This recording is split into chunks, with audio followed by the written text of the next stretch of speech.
Hi, I'm Selene, and at my father's company grand opening, my name tag didn't just have my name, it labeled me as the family's burden. I stood there, surrounded by champagne glasses and forced smiles, while my family laughed at my expense. But that was just the beginning, because behind the wealth and prestige, behind the Moreau name, were lies, the kind that erased my mother, the kind that stole everything from me. And when I finally uncovered the truth, they didn't just try to silence me, they tried to destroy me. But here's the thing about people who think they can control you forever. They never expect you to fight back.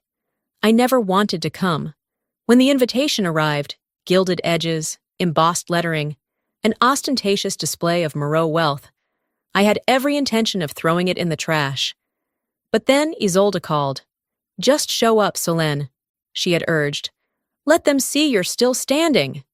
So here I was, standing outside Moreau Industries' grand new headquarters, staring at the towering glass facade that reflected Chicago's city lights like a beacon of power and privilege. My family's empire, a kingdom built on control, appearances, and a legacy that had no place for me. I exhaled, adjusting the sleek black dress I had chosen. Not too bold, not too understated, a balance of defiance and restraint.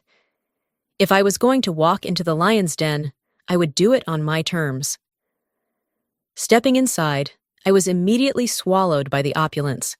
Crystal chandeliers bathed the room in a golden glow, the scent of expensive cologne and champagne filling the air. Conversations hummed, business deals, strategic alliances, power plays disguised as pleasantries. The Moreau way. And there he was, Magnus Moreau, my father. Surrounded by Chicago's elite, he laughed at something an investor said, his presence commanding yet effortlessly detached. He hadn't noticed me yet. Or maybe he had, and chose to pretend otherwise. Across the room, Vespera stood with Selene, the two of them an image of polished perfection. They were already watching me, their expressions unreadable, but their amusement palpable. I knew this wasn't a welcome. This was a spectacle. I squared my shoulders and walked in. I made it halfway across the ballroom before I saw it. A small, elegant table near the entrance, neatly arranged with name tags for the guests. An old trick of Vespera's. Networking, she called it. Control, I knew better. I skimmed the names absently at first. Magnus Moreau, CEO, Vespera Moreau, Moreau Charitable Foundation, Lucien Moreau, future successor, Selene Moreau, social icon. Then I saw mine, Selene Moreau, the family's burden. My breath caught, my fingers tightening instinctively. At first, I thought it was a mistake, some cruel joke. But then I heard it. Selene's laugh. I turned, and there she was, a flute of champagne in hand, eyes glinting with amusement. "Come on, Soli," she drawled, raising her glass. "Don't tell me you're offended by a little joke?" Vespera was beside her, ever the composed orchestrator of social cruelty. She tilted her head, her voice smooth as silk. "Networking events should be fun, dear. Don't take things so personally." A slow heat rose in my chest, but I refused to let it show. Not here, not now. I glanced around. Several guests had noticed, discreetly stealing glances in my direction. No one spoke. No one intervened. Because this was how it always was. A small, calculated humiliation, just subtle enough that if I reacted, I would look like the problem. I should have seen it coming. I inhaled slowly, fingers loosening around the name tag. My pulse thrummed in my ears, but I willed my expression into something unreadable. If they expected a scene, I wouldn't give them one. Instead, I smoothed the tag out, aligning it perfectly with the others on the table. Then, I picked up a glass of champagne from a passing server, turned toward the room, and smiled. If they wanted a show, I would give them one. The chatter around me buzzed, but my mind was elsewhere, locked on the name tag, the smirk on Selene's face, and the buried memories that had just resurfaced. I moved through the room like a ghost, present yet detached.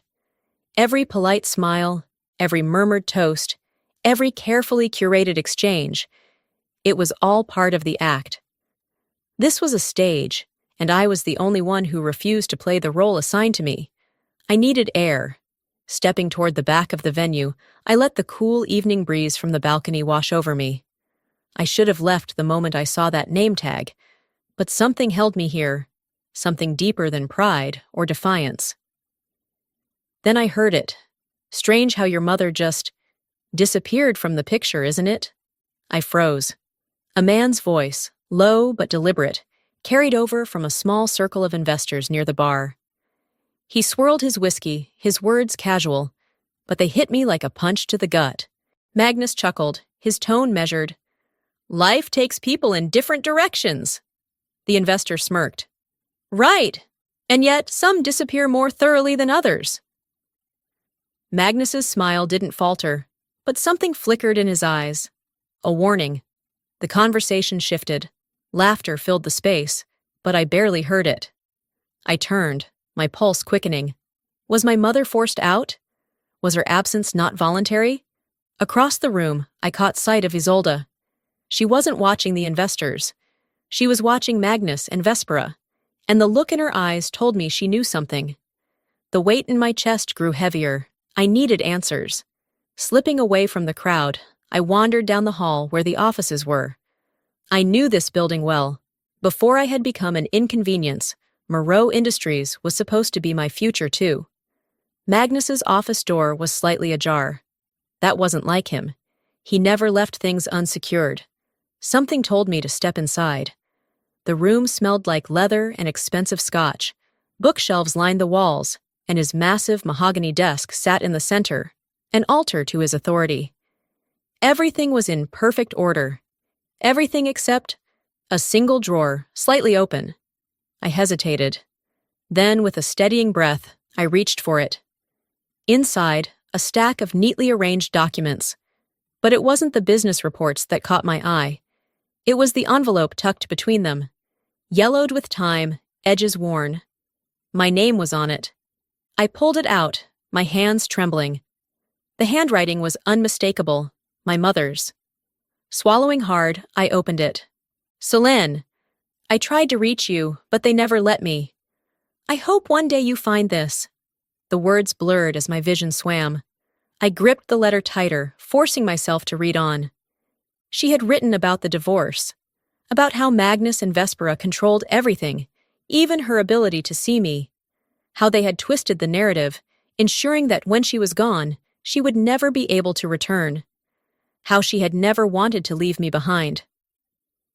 My breath came in short, sharp bursts.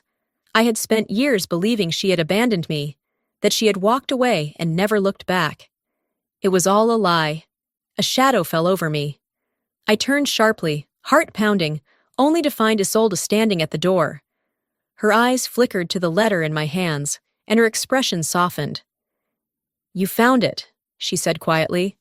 The walls felt like they were closing in. You knew? She hesitated. Not everything, but I had my suspicions. My stomach twisted. Rage, grief, betrayal, they all tangled together inside me. Why didn't you tell me? My voice was barely above a whisper. Isolde sighed. Because you weren't ready to hear it. She took a step closer, her voice low but firm. And because they expect you to lose control. If you lash out now, they win. Understand? I clenched my jaw. I did understand. But that didn't make it any easier. I carefully folded the letter, tucking it into my clutch. This wasn't over, not by a long shot. Straightening my dress, I squared my shoulders and stepped back into the party, now seeing every smiling face for what it truly was, a mask hiding decades of lies. The sound of champagne glasses clinking filled the air, but all I could hear was my mother's words echoing in my mind.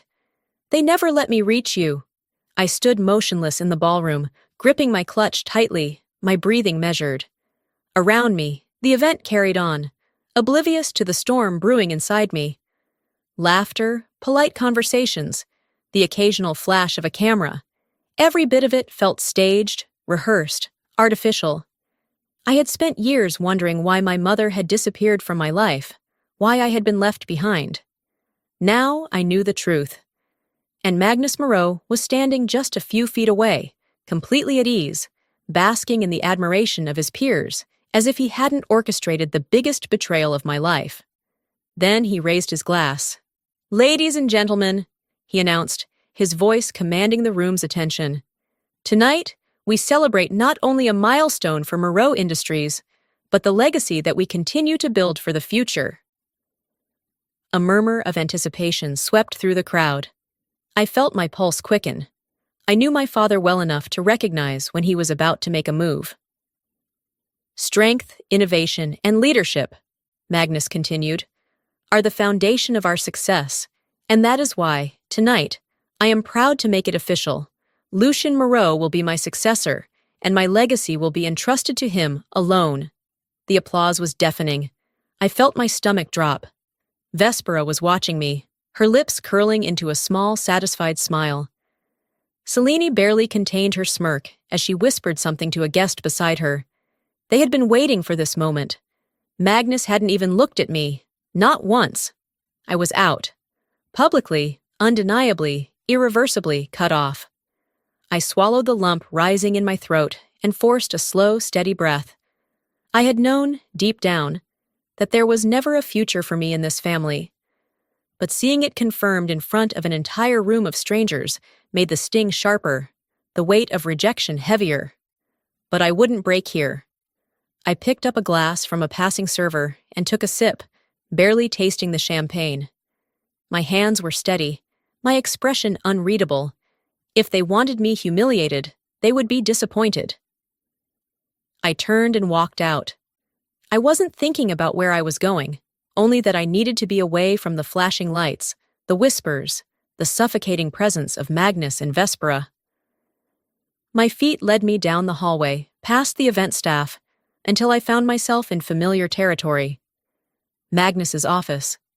I hesitated. Then I saw it. The drawer.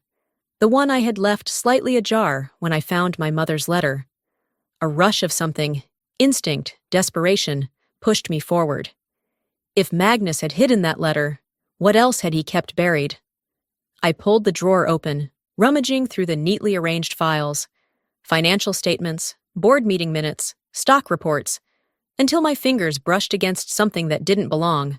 A separate folder, labeled Charitable Allocations, V. Moreau. I flipped it open, and what I found nearly made me gasp. Numbers, transfers, accounts. It took me seconds to realize what I was looking at. Undeniable proof that Moreau Industries had been laundering money through Vespera's so-called charity foundation. My entire body went cold.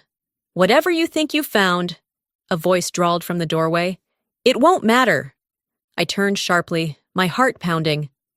Lucien leaned against the doorframe, his expression amused, but there was something in his eyes. A warning. I clutched the folder tighter. "Then you won't mind if I take a closer look, will you?" His smirk didn't waver. "Careful, Solane. You might not like what you find." I held his gaze, refusing to let him see any hint of doubt. "Neither will you." His jaw tightened for the briefest moment before he pushed off the doorframe. "You've already lost. You just don't know it yet." I exhaled slowly as he walked away. I didn't believe him, not anymore. For years, I had been the outsider in this family, the inconvenience, the burden. But as I stared down at the incriminating documents in my hands, I realized something. I wasn't just a burden anymore. I was a threat. I inhaled sharply, glancing at Isolde. If they were willing to lie to me about my own mother, how far would they go to protect their empire? The answer came the next morning. I woke up to my phone vibrating incessantly on my nightstand. The sharp, relentless buzz filled the silence of my apartment. My stomach twisted as I reached for it, already knowing they had made their move. The first thing I saw was my name. Everywhere. Moreau Heiress Spirals. A jealous daughter's attempt to sabotage her father's success. Entitled and bitter, Solane Moreau tries to stir family drama at gala. A distorted, carefully edited video clip from the event was attached to most of the articles.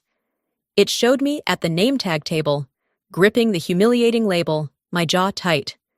Then, a selective cut of me walking away from Magnus's speech, a moment that now looked like a petulant act of defiance rather than self-preservation.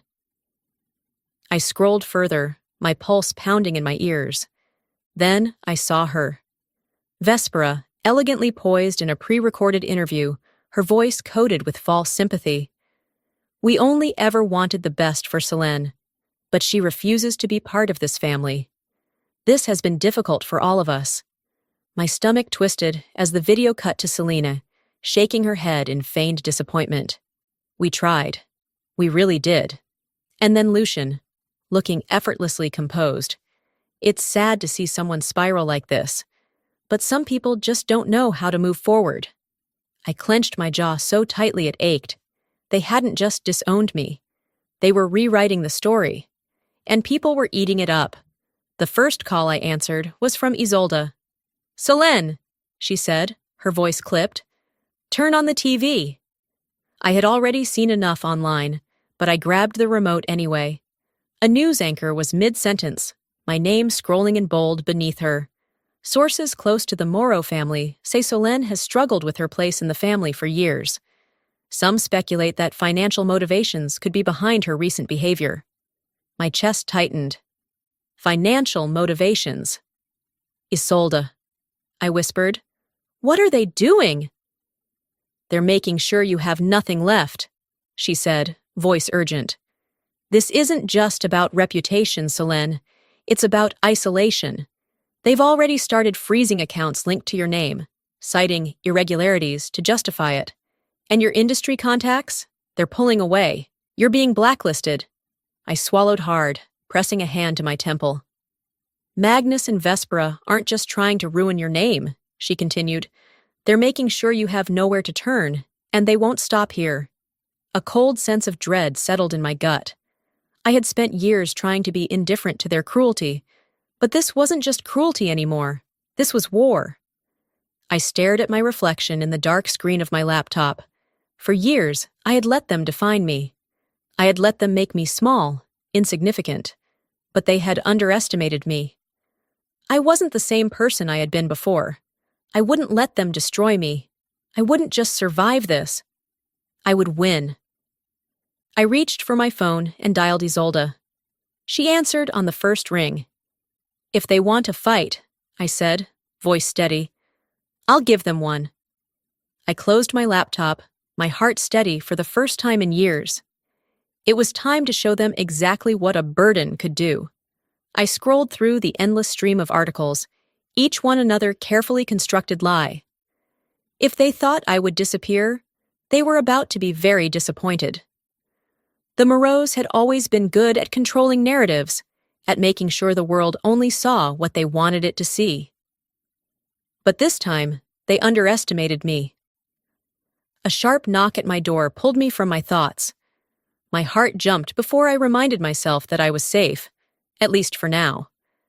I opened the door to find a small, unmarked envelope resting on my doormat. No return address. A chill ran down my spine.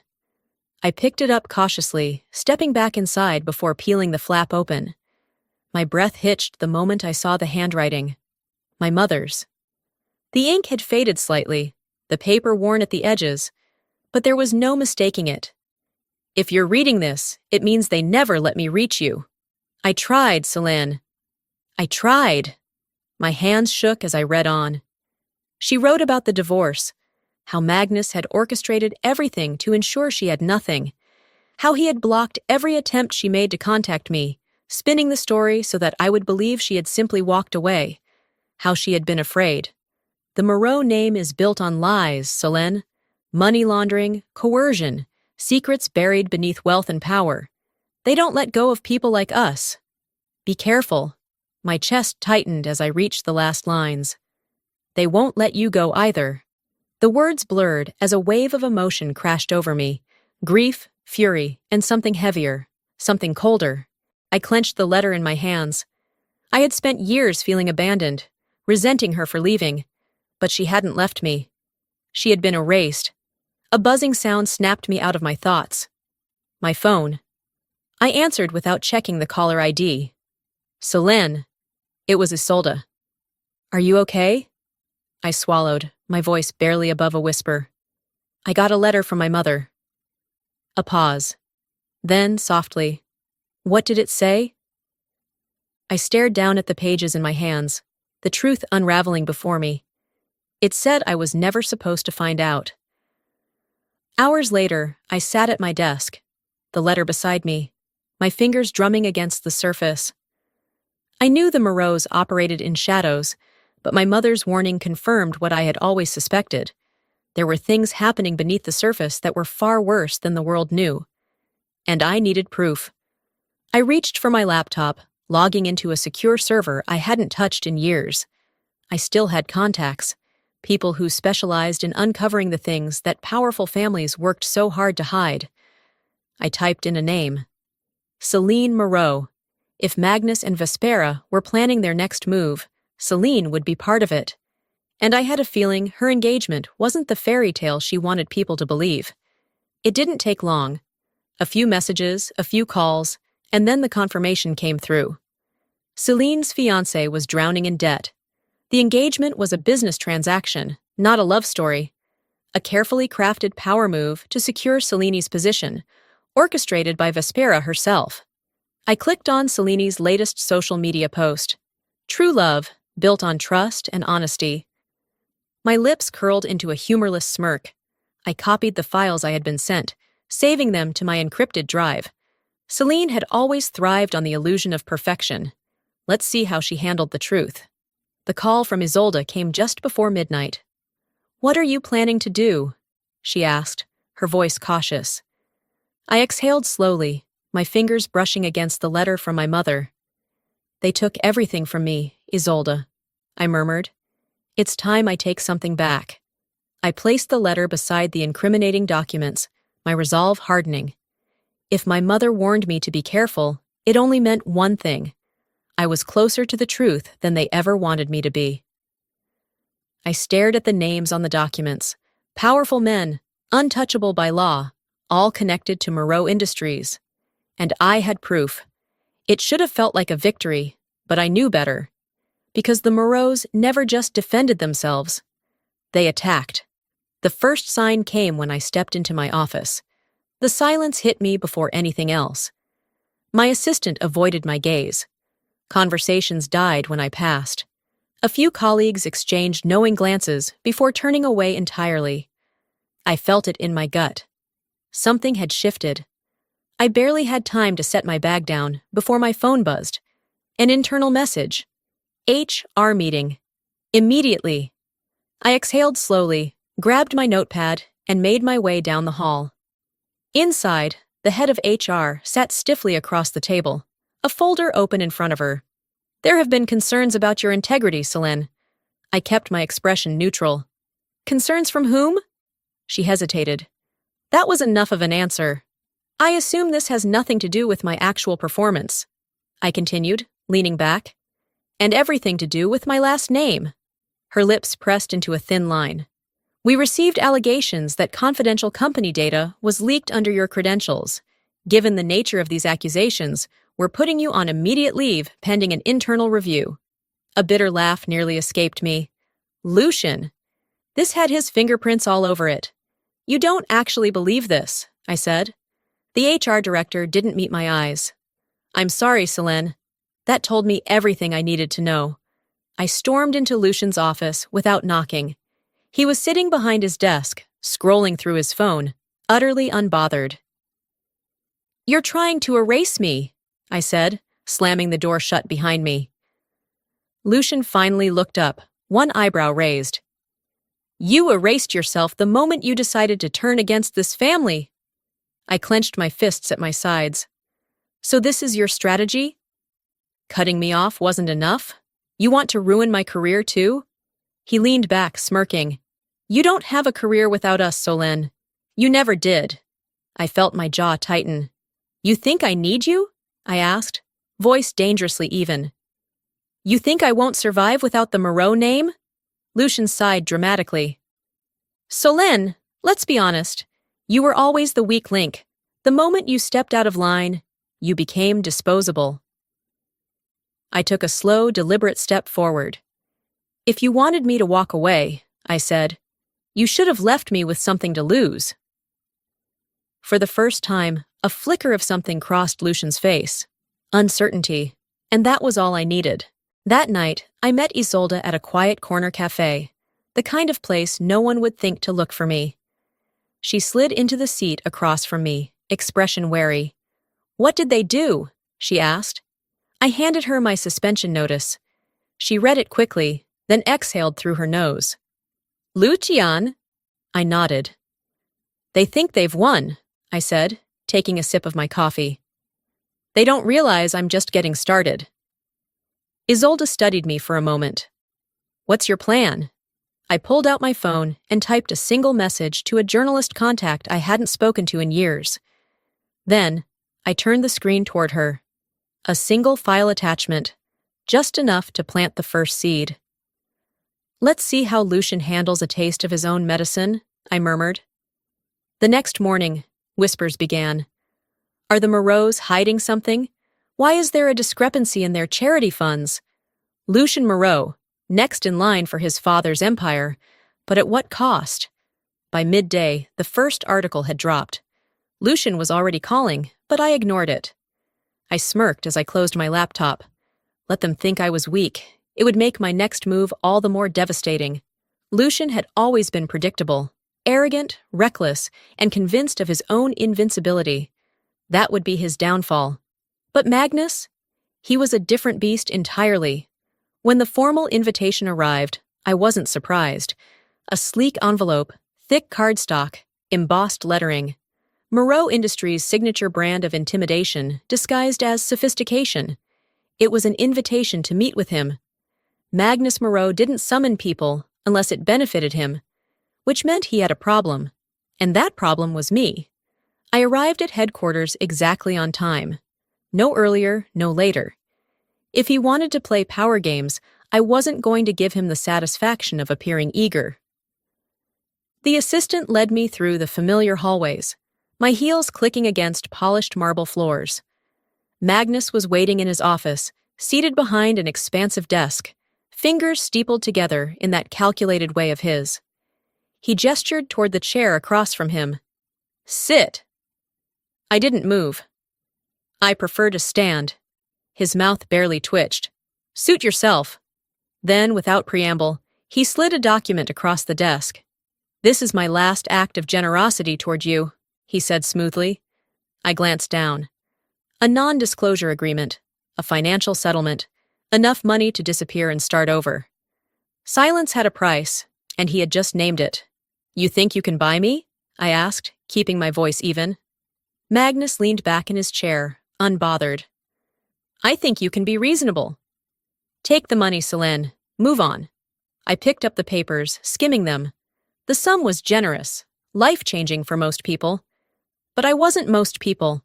"You're either with this family," Magnus said, "or you're against it." I set the documents down carefully. "Then I guess we both know where I stand." For the first time, his mask cracked, just for a fraction of a second. He had expected me to fold, to cut my losses and walk away. He still didn't understand. I wasn't playing their game anymore. I was rewriting the rules. I turned and walked out, leaving the papers untouched on his desk. That night, something felt wrong the moment I reached my apartment door. The lock was intact, no signs of forced entry.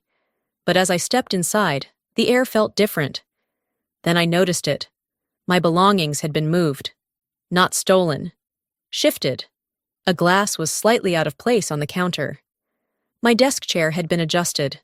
A book I had left on the coffee table was turned the wrong way. Someone had been here. My stomach twisted. My phone buzzed. An unknown number. I hesitated, then answered. Silence.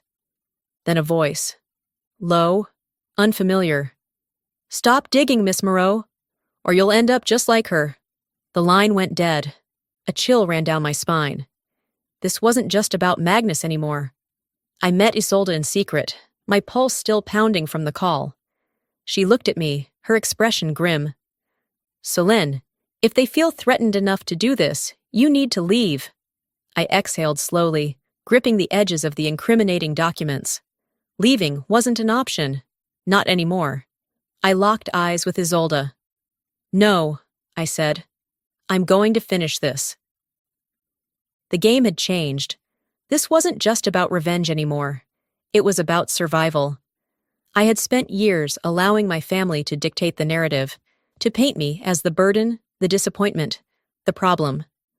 But today, I was rewriting the story. I walked into the Moreau Industries investor meeting uninvited, my heels clicking against the marble floor, my presence drawing immediate attention. Eyes turned toward me, some in shock, others in curiosity. At the head of the room, Magnus sat in his usual seat of power, flanked by Vespera, Lucian, and Celine. His expression didn't change, but I saw the way his fingers curled slightly against the table. He had expected me to disappear. Instead, I had come to destroy him. I strode forward, my movements deliberate, and placed a stack of folders onto the long conference table. "Good morning," I said, my voice carrying through the room. "Before you proceed with today's agenda, I have something for you all." The silence was absolute. I turned to face the investors, some of the most powerful figures in the business world, watching as they reached for the files. Inside, they would find everything: proof of financial fraud, offshore accounts, falsified reports tied directly to Moreau Industries. "For years," I continued, "you've all believed in the illusion of Moreau Industries. Let me show you the truth." I pressed a button on the small remote in my hand. Behind me, a massive screen flickered to life. A series of documents appeared: bank transfers, hidden transactions, numbers that didn't lie. The murmurs started immediately. Whispers, hushed conversations. I saw brows furrow, hands tightening around the pages. Then, Magnus stood abruptly. "Celine," he said, his voice low and controlled. "Enough!" I met his gaze and held it. "You don't get to decide that anymore." The reaction was immediate. Lucian lunged from his chair, knocking several folders from the table. "You think this will change anything?" he hissed, his face contorted with rage. Celine, ever the social strategist, shrank away from the cameras that were already flashing. She knew her own scandal would surface next. Her sham marriage, the financial deals behind it. There was no salvaging her public image now. Vespera didn't speak. She remained eerily still, watching me with sharp, calculating eyes. But for the first time, I saw something else in them. A flicker of uncertainty. She had spent her life controlling the Moreau narrative. She hadn't prepared for this. Magnus, however, remained calm. He exhaled slowly, his fingers tapping against the table in quiet rhythm, before he spoke again. "You've made a mistake." His voice sent a chill down my spine. It wasn't a threat. It was a statement, a certainty. I swallowed, but I refused to let him see any hesitation. "No, Father," I said, my voice unwavering. "I finally did something right." The room exploded into chaos. Investors demanded answers. Reporters pushed forward, cameras flashing. The security team hesitated, unsure of who to listen to. Magnus had built his empire on control. I had just set it on fire.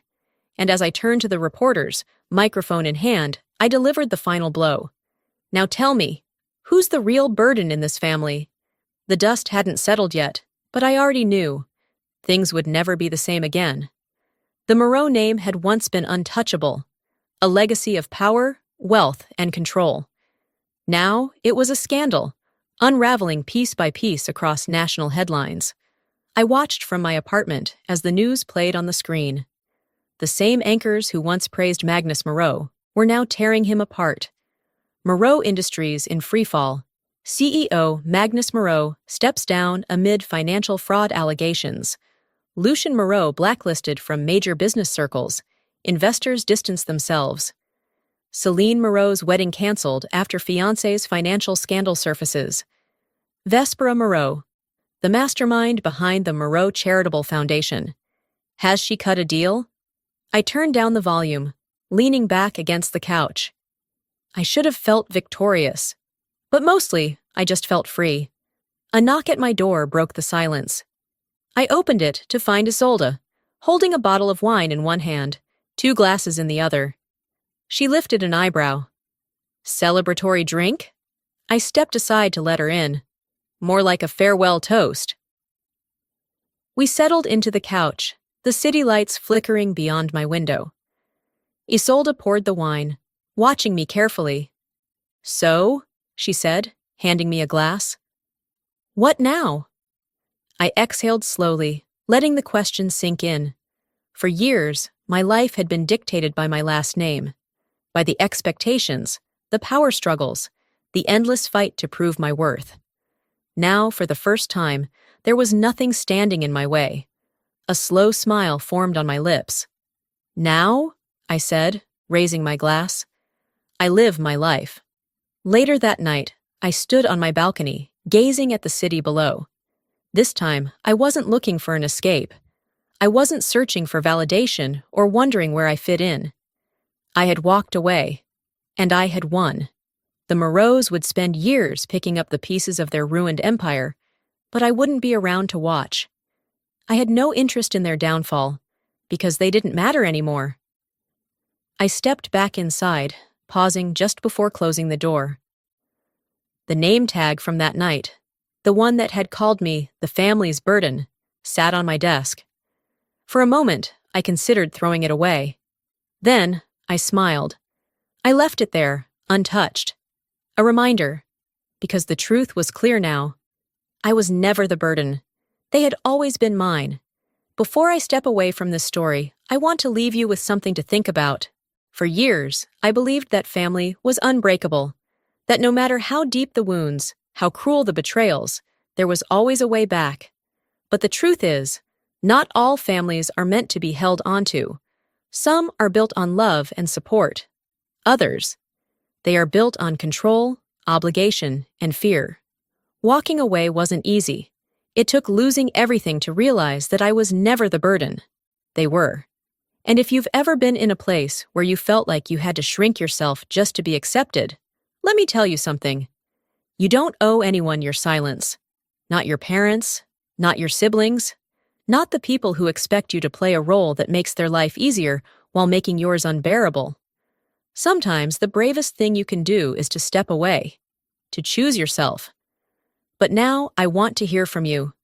Have you ever been in a situation where walking away felt like the only way forward? Do you believe that family loyalty should be unconditional?